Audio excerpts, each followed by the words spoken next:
Pimpinan Pondok Pesantren Al Zaitun Panji Gumilang telah ditetapkan sebagai tersangka dalam kasus penistaan agama. Panji juga terancam terjerat kasus tindak pidana pencucian uang seusai dinilai melanggar Undang-Undang Yayasan dan Penggelapan Dana Zakat Masyarakat. Tak hanya itu, ia dituding melakukan tindak pidana korupsi dana bantuan operasional sekolah. Penyidikan kasus TPPU dan korupsi itu pun hingga saat ini masih terus berjalan. Lama tak terlihat usai ditetapkan sebagai tersangka penistaan agama, Panji muncul dengan mengenakan baju tahanan. Hal itu berdasarkan foto yang diterima wartakotalive.com pada Selasa, 22 Agustus 2023.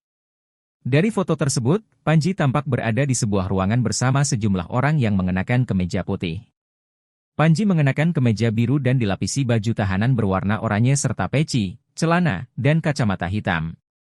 Sementara itu, Direktur Tindak Pidana Ekonomi Khusus Bareskrim Polri Brigjen Wisnu Hermawan mengatakan, pihaknya menjadwalkan pemeriksaan terhadap 2 orang saksi perihal kasus TPPU Panji pada Selasa hari ini. Selain itu, pihaknya juga akan melakukan penyitaan sejumlah barang bukti guna kepentingan penyidikan kasus tersebut.